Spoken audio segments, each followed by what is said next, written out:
आरव ने मुझसे नजरें चुराते हुए कहा, मेरी औकात तो नहीं है, लेकिन मैं दिल की बात दिल में रखना नहीं चाहता हूँ महक। मैं बस एक टक उसे देख रही थी। वेलकम दोस्तों, स्वागत है आपका HK नॉवेल वर्ल्ड में। आज हम सुनने जा रहे हैं सीक्रेट अमीरजादी का चौथा एपिसोड, एपिसोड 4। ये एपिसोड बहुत ही रोमांटिक है, तो इसको मिस मत कीजिएगा और पूरा सुनिएगा। केयर टेकर ने धीरे से आकर मेरे पास कहा, मैडम एक बात कहूँ? मैंने कहा, हाँ कहो। केयर टेकर ने कहा, ये डायरी सबको मत दिखाना। इस हवेली में कुछ बातें हैं जो सिर्फ शैडोज जानती हैं। मैंने कहा, ये क्या कह रहे हैं आप? उसकी आंखें डरी हुई थी, जैसे ये सिर्फ हवेली नहीं, एक बंद कहानी हो जो फिर से खुलने वाली हो। फिर केयरटेकर वहां से चला गया। मुझे ऐसा लग रहा था कि शायद मैं इस कहानी का हिस्सा नहीं हूँ, बल्कि उसका सेंटर हूँ। उस रात हवेली चुप थी। मैं बालकनी में अकेली खड़ी थी, लेकिन मुझे लगा कोई मुझे देख रहा है। एक छाया बालकनी के पार डार्क कॉरिडोर से घूरती हुई थी मुझे। मैं पलटी, पर वहां कोई नहीं था। क्या कोई सच में यहाँ था? फिर अचानक से आरव मेरे सामने आया। उसने कहा, महक सब ठीक है? मैंने कहा, हाँ शायद कोई था वहां पे। आरव ने मुझसे कहा, मैं हूं ना तुम्हारे साथ, डरने की कोई बात नहीं है महक। उसके शब्दों में कुछ था जो दिल को भी काम करता था और दिमाग को भी। क्या आरव सचमुच मेरे लिए था, या फिर कोई परछाई थी जो मुझसे आगे चल रही थी? मैं जानना चाहती थी कौन हूं मैं, लेकिन अब लग रहा था सवाल शायद ये नहीं कि मैं कौन हूं, बल्कि ये था कि मुझसे क्या छुपाया गया है। कभी कभी कुछ सफर हमें हमसे मिलाने के लिए ही होते हैं।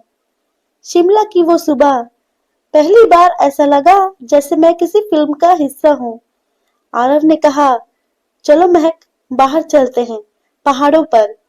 वैसे तुम्हें पहाड़ों से डर तो नहीं लगता है? मैंने कहा, डरने की बात तब होती है जब साथ जाने वाला डरावना हो, लेकिन तुम्हारे साथ तो बस। आरव ने कहा, बस कॉम्प्लीमेंट तो कंप्लीट करो मैडम। मैं मुस्कुरा दी। तुम्हारे साथ कोई फिक्र नहीं होती, खुद को महफूज महसूस करती हूँ। आरव भी मुस्कुरा दिया और हम बाहर चले गए। वो आरव अब बस एक ऑफिस वाला स्ट्रेंजर नहीं था, हम दोस्त बन चुके थे। लेकिन उस दोस्ती में कोई अधूरा सा एहसास था, जैसे कुछ और भी था जो कहने से बच रहा था। मैंने कहा, तुम हमेशा इतने ही काम रहते हो? आरव ने कहा, कार नहीं, बस जब सामने वाली की आंखों में सुकून हो तो अंदर का तूफान भी थम जाता है। उसकी बातें जैसे दिल में उतर रही थी। मेरी नजरें आरव की तरफ खींचती जा रही थीं।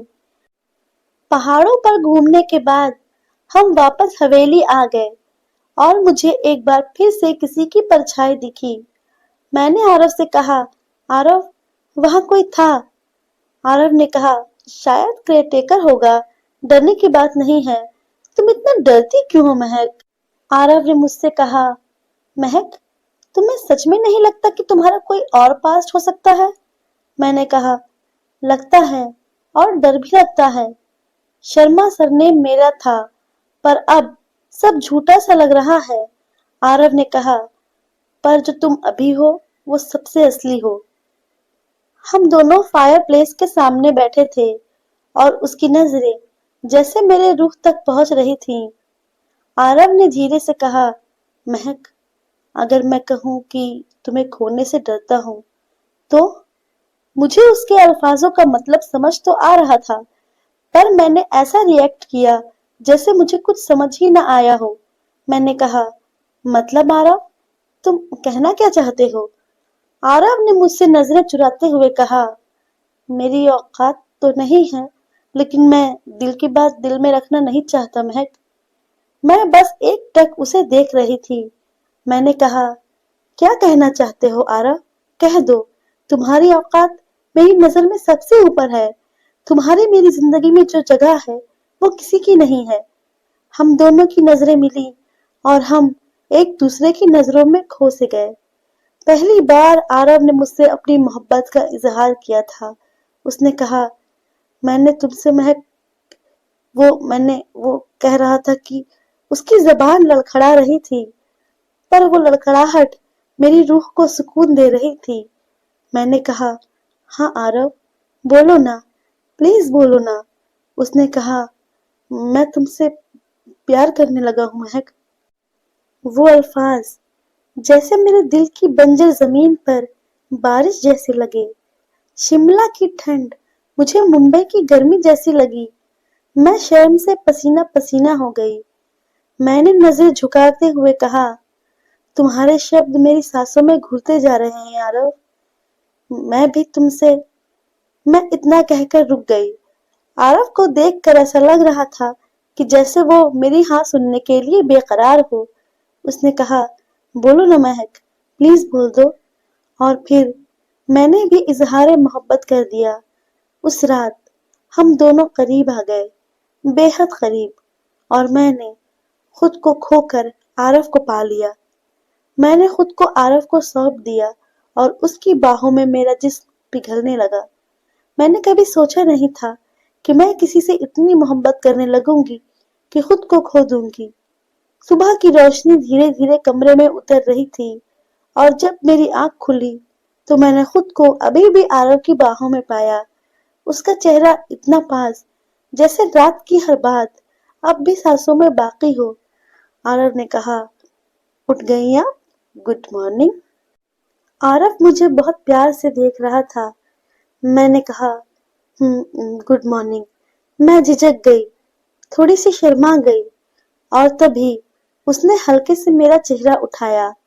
उसकी उंगलियां मेरे गालों को छू रही थी और उसकी आंखों में वो ठहराव था जो किसी अपने की निगाहों में ही मिलता है। आरव ने कहा, मिस शर्मा, आज सच में शर्मा रही है? मैं कुछ बोल नहीं पाई, बस उसकी आंखों में देखती रही। वो एक पल के लिए बस मुझे देखता रहा, जैसे उस पल के सिवा कोई दुनिया थी ही नहीं। न सवाल, न जवाब, सिर्फ हम और हमारी अधूरी सी पूरी हो चुकी मोहब्बत। आरव ने मुझसे कहा, महक, तुम मेरे साथ हो, बस यही काफी है। वो मुस्कुरा कर मुझे देखता रहा। फिर उसने कहा, मैं माया जी से मिलकर आता हूँ महक। और वो चला गया। उसी रात 12 बजे मुझे किसी के चलने की आवाज आई, जैसे कोई हॉलवे से मेरे कमरे के बाहर चल रहा हो। मैंने कहा, कौन है? मैंने बालकनी की तरफ देखा। वहां कोई खड़ा था, कोई काला साया, जिसने मेरे कमरे की तरफ देखा और फिर गायब हो गया।